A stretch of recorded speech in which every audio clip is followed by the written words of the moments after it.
Bom dia, pessoal. Vamos de BTC na manhã desse domingo, 27 de agosto, agora na Espanha, 11 horas e 38 minutos, no Brasil, 6 e 38 da manhã.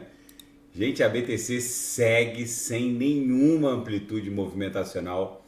O gráfico está dramaticamente tedioso. A mínima nessa madrugada chegou a bater 25.966, a máxima ficou ali em 26.068. Não tem nenhuma amplitude movimentacional. Deixa eu olhar aqui no gráfico de 6 horas. Aqui no diário, ela segue abaixo do canal de Keltner. Aqui no 6 horas, a gente está desenhando o bico, literalmente o bico de uma figura triangularizada. Vocês vejam que todos os candles aqui no 6 horas, desde o primeiro candle desenhado ali na madrugada do dia 26 de agosto, todos eles estão praticamente desenhando um corpo real ínfimo, sem pavios praticamente superiores e inferiores, pavios literalmente irrisórios. Isso aqui é um grande silêncio que precede um esporro. Vamos ver no 4 horas como a BTC está se comportando. É o mesmo cenário dramático. Isso aqui fatalmente vai explodir para cima ou para baixo. Provavelmente para cima, porque lá no gráfico diário a BTC segue fora do canal de Keltner para baixo. Vocês podem pegar 500 candles para trás. Vou até despoluir aqui para a gente analisar com mais calma essa movimentação muito incomum da BTC. Vocês podem pegar 500 candles para trás.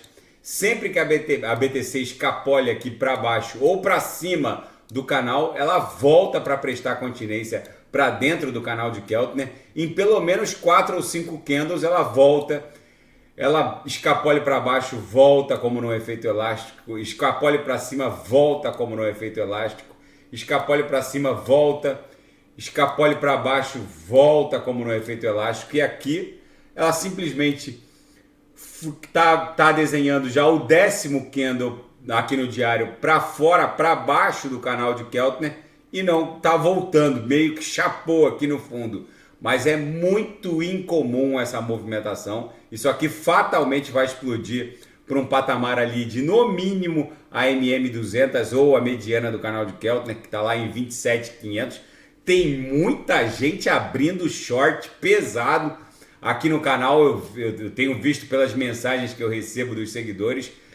Gente, o mercado está muito estranho e está muito sobrevendido. Agora eu vou pular para o gráfico semanal. Na minha leitura, esses shorts que estão sendo abertos serão todos liquidados. O mercado está esperando as sardinhas encherem a tarrafa para depois puxar e liquidar toda essa galera. Aqui no semanal, ancorado pela nuvem, pela nossa grade de expansão curvilínea logarítmica exponencial, está promovendo um fractal que eu já identifiquei ontem, com base no recuo de 26 períodos em relação a essa formação de nebulosidade esverdeada. Vou até inibir aqui a grade, ó.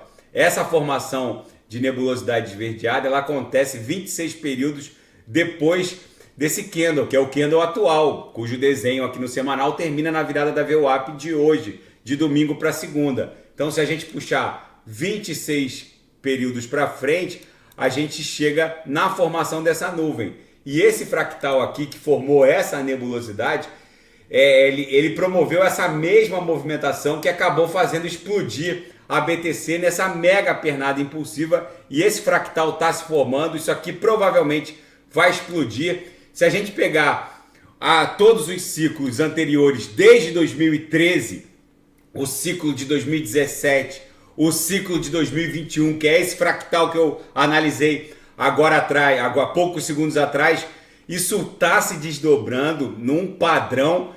Se esse fractal se repetir, um analista no Twitter colocou esse quadrinho comparando todos os ciclos anteriores com esse que está se formando agora, é bem provável que a gente exploda de forma ascendente num pump espasmódico. Agora eu vou colocar de volta a nossa grade, que levaria, se tiver o mesmo nível de agressividade desse fractal que está sendo identificado, levaria a BTC para um patamar acima de 130 mil dólares, ainda antes do halving que vai rolar em maio de 24. Ou seja, a BTC bateria algo entre 130 e 150 mil dólares ali por março de 2024. Mas é só uma análise técnica subjetiva. Fica para o escrutínio de cada um.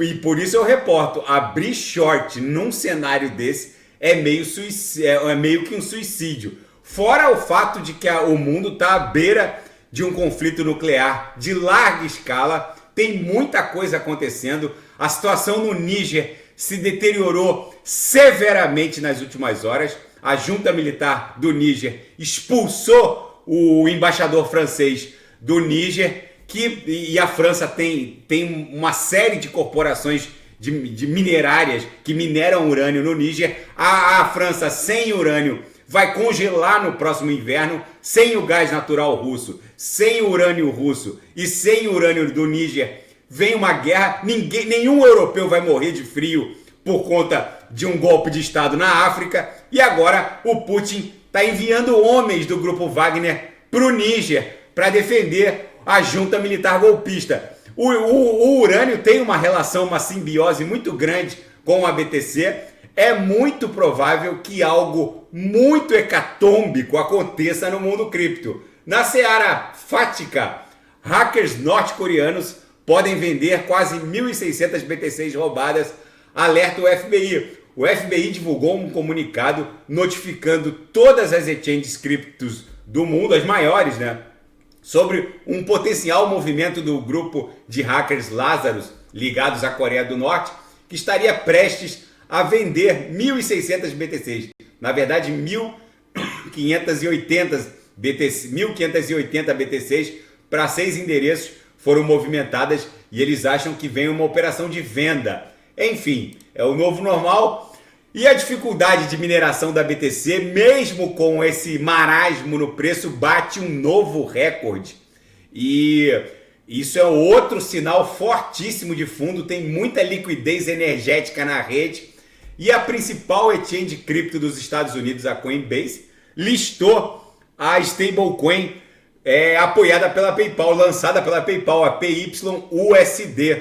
É o novo normal. Agora as gigantes de Wall Street chegando no mundo cripto. E na seara geopolítica e finanças internacionais, clientes norte-americanos reclamam de uma onda de contas congeladas e com ativos inacessíveis, principalmente em bancos digitais. O principal banco alvo de reclamação é o banco ligado à rede varejista Walmart, o Green Dot Bank. Segundo clientes, não é possível acessar os recursos. O regulador bancário foi acionado nesse final de semana. Mais de 33 milhões de clientes fazem uso desse banco digital. Vamos ver como isso vai se desdobrar para o mundo cripto. Um colapso bancário norte-americano é bem-vindo. E a Liga de Futebol Saudita, a Saudi Pro League, sinalizou interesse em entrar na Champions, na Liga dos Campeões Europeia. A Arábia Saudita está interessada em discussões sobre a adesão ao principal torneio de futebol da Europa, a Liga dos Campeões, já que o reino saudita gastou bilhões de dólares contratando as maiores estrelas do planeta. Cristiano Ronaldo, Neymar, Benzema, enfim, agora eles querem participar do principal campeonato de futebol do mundo, a Champions. Dinheiro para isso não falta. A logística também, na minha leitura, não vai ser um problema, já que até a Turquia está dentro da Champions, então pegar um voo de Madrid ou de Londres para Istambul para o time jogar é mais distante do que pegar um voo de Madrid para Riad. Então, logisticamente também não vai alterar muito o cenário. Do ponto de vista financeiro e de estrutura, eles já provaram que estão no nível europeu. As estrelas estão basicamente migrando para lá também. Vamos ver. E a Rússia, nessa madrugada, lançou um ataque aéreo noturno no centro e no norte da Ucrânia. Os militares ucranianos relataram ter abatido pelo menos 4 mísseis de cruzeiro, num total de 8 alvos supostamente detectados. Mas parece que alguns alvos foram atingidos e 10 edifícios danificados. Enfim, gente, o mundo está virado numa hecatombe nuclear. A BTC aqui no diário muito provavelmente vai fazer explodir essa figura triangular de acumulação para dentro, de volta para o canal de Keltner. É muito incomum essa quantidade de corpos reais e pavios longe do canal. Vocês podem pegar 500 candles para trás. É impossível isso acontecer, mas às vezes acontece, como está acontecendo agora. Daqui a pouco eu volto com ADA, XRP, vou fazer Binance Coin, que tem muita gente pedindo, Atom, que corrigiu bastante. E quem quiser sugerir alguma análise é só colocar nas mensagens abaixo. Grande abraço, até daqui a pouco.